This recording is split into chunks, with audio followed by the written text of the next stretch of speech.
Hey guys, today's video is all about injectable lip fillers and Innate Beauty. I was so excited to partner up with Dr. Sarat Ling. If you haven't subscribed to any of my videos, please do right now. So let's get started because I know you're excited to learn more about dermal fillers.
So of course, you know me, I like to come very prepared to any and all of my procedures. I brought this to Dr. Ling and I was like, this is what I want my lips to look like. I don't want to have a duck face. I want to make sure that my Cupid's bow is still intact. This is what I want it to look like. Can you do this for me? And of course she said, absolutely. Let's make you look as natural as possible. All the questions that you want to know, I asked her, and let's just jump right in. What is hyaluronic acid? It is a biodegradable complex sugar found in your body, which acts like a sponge to draw in water to an area to make it looking plump and full. So this is what is being injected into your lips, into your cheek lines to make it look fuller. Why a dermal filler? It can be used for temporary line and wrinkle removal of the lips, the nose, the cheek enhancements, and placed under the surface of your skin to restore the natural contours of your face that were lost with aging, excessive smoking, drinking. So where can you put dermal fillers? Under your eyes. You can put them in your smile lines, in your lips, in your cheeks, in your nose, and in your chin. How long does it last? For me, I got the Juvederm Ultra Plus XC, which lasts about 9 to 12 months. It's not permanent at all. It will reabsorb into your skin. How many cc's will you need? Will you need a full syringe? Will you need a half syringe? It really just depends upon your doctor and what they prescribe for you. On my first appointment, we did half a syringe for my lips and the other half of the syringe for my smile lines because they were very deep wrinkles, and then a little bit below my chin.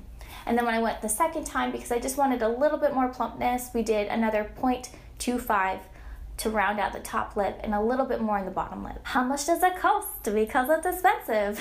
Like, it's not cheap, and it shouldn't be cheap because this is a product that is going into your face. And you want to go to the best person injecting this. Now you can go to your dermatologist, you can go to a nurse, or you can go to a physician. It just depends on what's available to you. It's about $300 to $400 for half a syringe and about $600 to $700 for a full syringe. So again, it just depends on how many cc's is going to go into your fillers. How long does the procedure take? The first appointment took a little bit longer because I wanted Dr. Ling to really walk me through the entire process.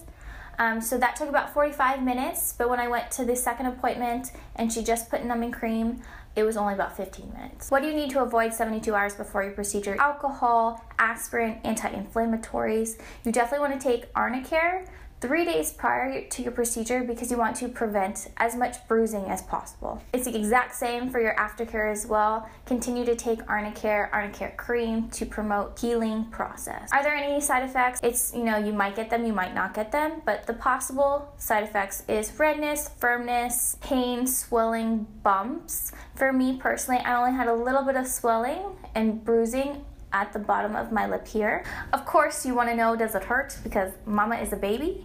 And of course, I want to know, should I really do this? For me, it did not hurt that much, but I think that's because I did the dental block and the numbing cream my first time around, and that was glorious, absolutely glorious. I didn't feel my face from here down for a good hour, which was really nice. But the second time when I went in, we just put the numbing cream and it did not hurt that bad. Like, it's like a little pinch and that's it. The dental block definitely hurt worse than just the numbing cream. So, just depends on what your preference is. Would I do it again, the dental block? Yeah, I probably would because I'm a baby. So I want to put a full disclosure. Not everybody should get lip fillers. You know, for me personally, it is just a little plumpness. And not everybody's going to like it. Everybody's going to have their own opinion about it, but haters be haters, and you just do you. Ryan did not want anything done to my face. He loves me the way that I am, but of course, me being persistent, I was like, no. I'm going to tell you I'm going to do it, but I really want to do this. And he was, you know, he was supportive of it, but he did not like the fact that I wanted to get it done, but he came along with me. So not everybody's going to like what you're doing, but do what makes you happy, and if this is going to make you happy, why not? I hope you enjoyed this video. Please let me know your thoughts down below, and I will see you in my next video. Thanks, guys.